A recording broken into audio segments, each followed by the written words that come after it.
history, people have tried to understand why some nations thrive while others struggle with poverty and corruption. Max Weber once suggested that Protestantism's focus on personal calling and seeing material success as a sign of God's favor helped fuel the rise of modern capitalism. By contrast, he argued Catholicism's emphasis on ritual and sacraments encouraged a more passive, even fatalistic outlook toward one's economic life. We are poor because most of the time, we are blinded. Nakakalungkot lang na yung kahirapan natin ay nakasanayan na lang. Yun yung nakakatakot na darating yung point sa buhay natin na wala ka na lang pakialam sa nangyayari sa paligid.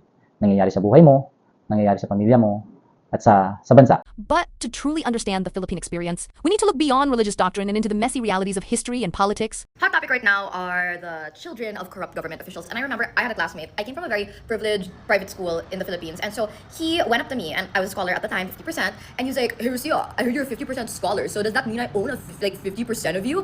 And in my head, I'm like, my parents are honest taxpayers. Your dad, hypothetically, was a government official. Does that mean I own 100% of you? Like, hello? And that's when people are like, oh my God, I can't believe they're acting like this. They've been conditioned to have an astronomical sense of entitlement. And it goes back to just their upbringing and how they're educated, because a lot of these kids end up going to college abroad. So they're never gonna take an EDSA revolution class. They're never gonna, study the political dynamics in the Philippines or patronage politics. And even if that was the case, they're not taking the majors in order to understand how detrimental their families have been to the Philippines and the Philippines development as a whole. Obviously, this is a case-to-case basis, but this is just a pattern I've observed. Obviously, there are some children of political officials who study in the Philippines and still don't care. Doc, kung ang Pilipinas ay isang pasyente, nasaan ho kaya tayo? Ay, tayo po nasa ICU na ngayon.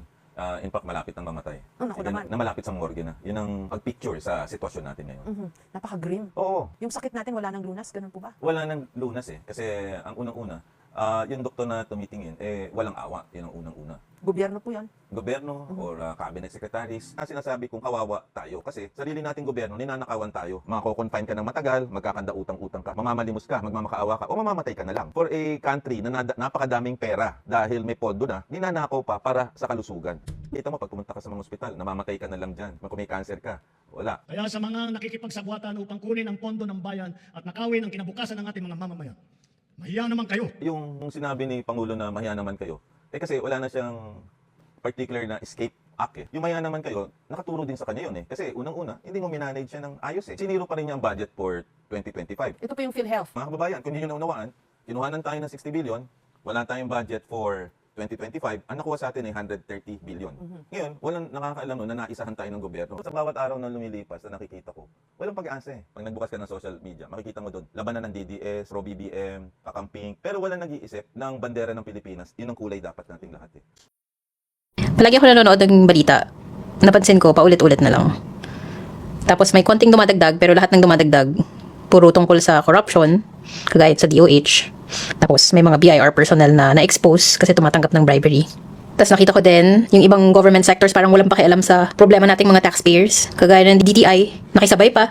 Biglang may DTI trust mark na kailangan mong bayaran over 1,000 pesos per year. What for? Tapos I saw a news a couple of days ago, the government aims to increase tax collections by about 10% next year.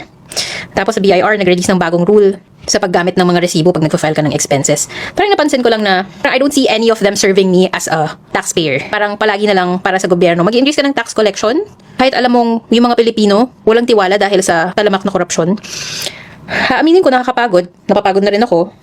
Pero naalala ko, yun pala yung gusto nilang gawin, no? It's a tactic. Lilituhin tayo, paulit-ulit, guguluhin, biglang may fear-mongering about natural calamities para makalimutan natin to.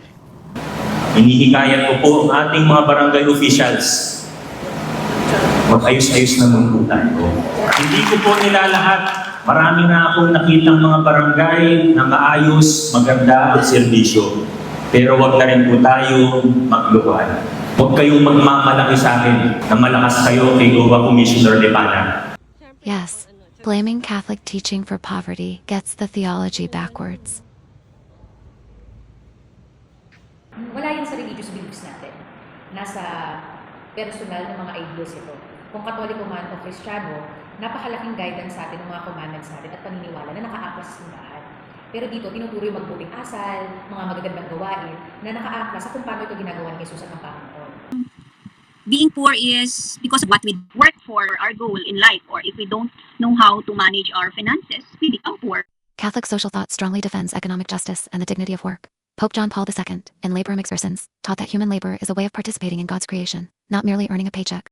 Liberation theologians like Gutierrez remind us of the Church's call for a preferential option for the poor, to stand with the marginalized, and challenge unjust systems. Poverty in itself is a result of a compounded problem. So to ask if we are poor because we are Catholics, I think that would be unfair to attribute poverty to religion. And religion helps us find meaning in our situation and be able eventually to find ways on how to get out of the situation. The reality is that the roots of mass poverty in the Philippines trace back to colonial history. Spanish rule entrenched a feudal system where land and wealth were concentrated in the hands of a few. And I remember when I was talking to this kid once, he was like, yeah, like, I'm gonna take business in the US and then I'm gonna come back here and like by the time I'm 40, I'll be a senator because I'm the heir.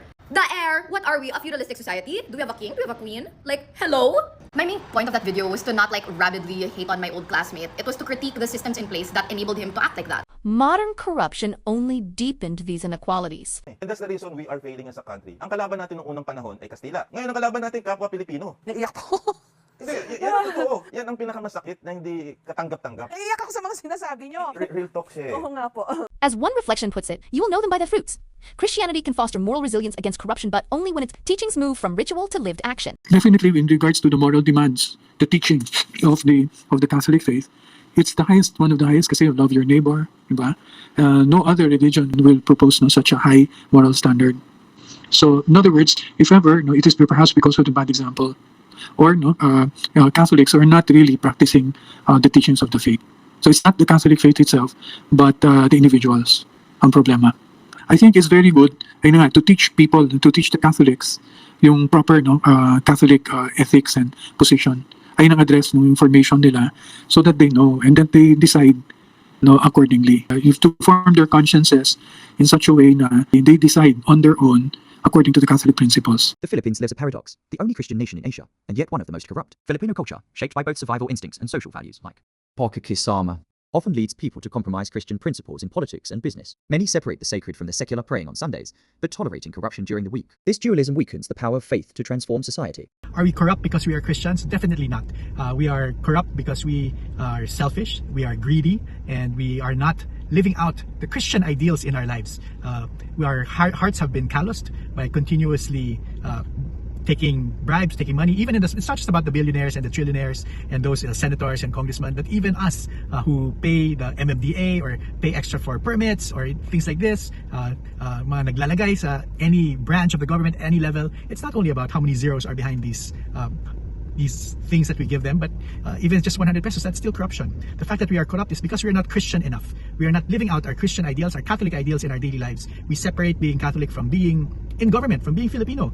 And that way, when we do something wrong, there's always that separation that we think, hey, it's not going to affect my soul, it's not going to affect my life in heaven, which is wrong. So we need to be more Catholic, we need to be more Christian, and definitely that will cure corruption. That will stop corruption if we know that when we do these things, it will have an effect on our eternal life. That's it.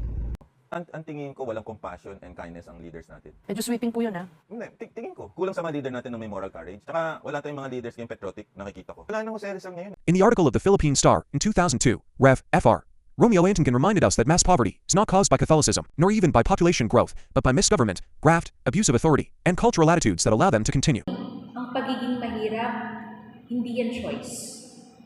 Nasa sa kung papaano ka lumaki, saan ka lumaki, at kung ano yung patuloy na ginagawa mo para lang to survive in the everyday life. Pero it doesn't matter kung anong religious belief ang pinaniniwalaan.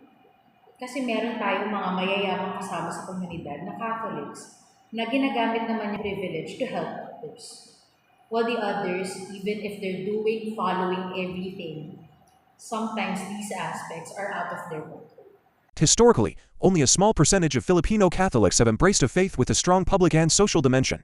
But after Vatican II and PCP II, more believers are recognizing that authentic faith must address social realities. Marami din naman, di ba, na hindi naman Christians corrupt din. Marami pong Catholic na mayaman akong kakilala. But I don't think it's because of our faith kaya naging corrupt sila. Writers like Rose Fausto and advocates like Tony Mulatto emphasized that overcoming poverty requires breaking free from the pwede na and miracle drama mentalities. Malaking bagay bilang isang mananampalataya, bilang isang Catholic Christians, hindi natin hinayaan na manatili sa kahirapan. Hindi natin ikaila na may mga taong kahit pa kumapit na sa patalim para lang malampasan yung kahirapan na yon. Miracles happen every day in the ordinary faithful act of rising early, working diligently, and loving others. Di ba, every day we are faced with so many decisions and God gave us the power to have our own free will. Meron tayong pananampalataya, malakas yung paniniwala natin, at pagtitiwala sa Diyos. Research across countries shows that people who actively practice their faith tend to resist corruption because of a strong internal moral compass. Yung iba't ibang danas at experiences natin, malaking factor yan sa pagkulma kung paano natin ina-apply yung ideals. May halo na yan ng personal biases, may halo na yan ng iba't ibang karanasan. Kasi kung sa simula, exposed ka na sa good means and actions na talagang loving and caring yung community and environment mo, as a child, as a teenager, and even a young adult, you will choose to do good. The problem is rarely religion itself. Fit is the gap between belief and action. Corruption, on the other hand, sadly, even in our political state, a lot of them are Christians, a lot of them are Catholics, a lot of them graduated in good schools, that have moral states, moral standards, na naka-ankla sa church, and at the same time, that were influenced by multiple ideals. Corruption festers where moral teachings are ignored, where institutions are weak, and where personal gain overshadows the common Pero good. paano nga ba tayo fully nako-corrupt? Paano nga ba tayo na-influencehan na gumawa ng hindi mabuti yung mismong environment natin? Talagang nagsisimula yan sa environment natin. So even if you're following the ideals, even if you're following the commandments, even if you're practicing the religion itself, pero ine-enable natin yung actions na not so good. Lying, stealing, in the smallest ways.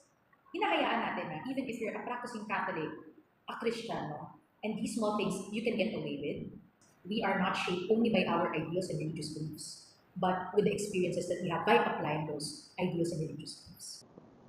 Simula pa lang nung isinilang tayo sa mundo, we are already corrupted by sin. But Christianity offers a countercultural path, a call to integrate faith into public life, to promote justice, and to confront structural sins.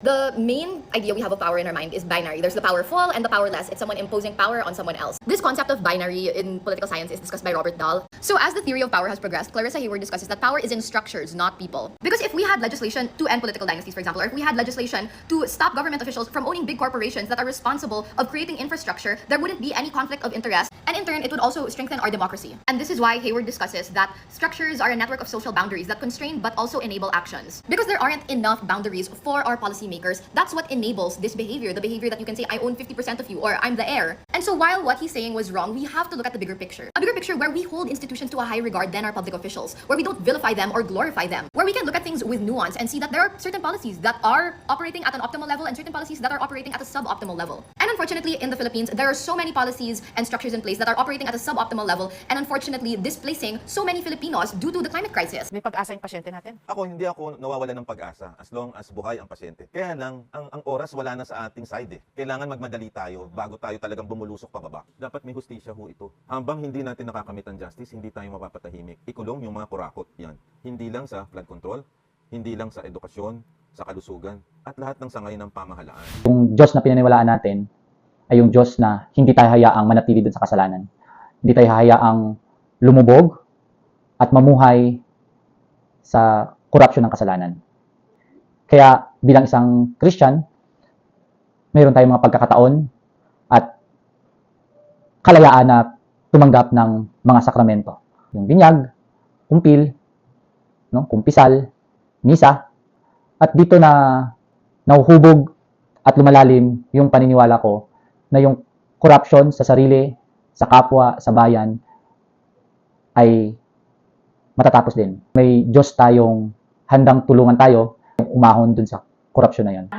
The road ahead is long, but there is hope. May pag-asa lagi na nag-aantay at pinanghahawakan ng mga bawat Pilipino. Bilang isang Kristiyano, lahat tayo galit sa corruption. Kasi nakikita natin yung corruption ay isang kasalanan. At yun yung nakakadismaya, ngunit lahat ng to ay matatapos din. Many patriotic and faithful Filipinos are already working to bridge the gap between belief and action. Kung meron tayong may pagmamalaki, ito po yung nailakad na natin yung mga pundasyon para sa mas mabuting pamamahala. Sana po, pare-pareho po tayo na nagdurugo ang puso. Sana po, pare-pareho tayo na naghahangad na inaasam-asam natin ang isang mas maayos na Pilipinas. Kung tayo tumingin sa masyadong malayo, ayusin muna natin ang nasa bakuran natin. Ayusin muna natin kung ano yung nasasakupan natin. Change is possible, and perhaps within a generation faith lived fully in both. Personal and social life can bear the fruit of a just and prosperous nation. resurrection is waiting for us. We are corrupted, but we can be converted. Gagawin natin kung ano ang tama sa lungsod ng Pasig. So I reminded myself, dapat hindi tayo mapagod. We deserve the right to demand accountability. Parang ang hirap na dadaanan naman yung isang taon na ang daming corruption cases. Tapos sasabihin lang natin, ganyan talaga eh. Let's not normalize corruption. Gagawa ako ng listahan ng lahat ng gusto nating singilin sa gobyerno para hindi tayo magkalimutan. Kayo din, ang hinihingi ko bilang Pilipino, huwag kayong mapagod. Alam ko, pag nanood kayo ng balita, paulit-ulit na lang. Importanteng malaman natin kung anong nangyayari. Importanteng alam ng gobyerno na nakikinig tayo at nag-iintay tayo ng resulta. We deserve better.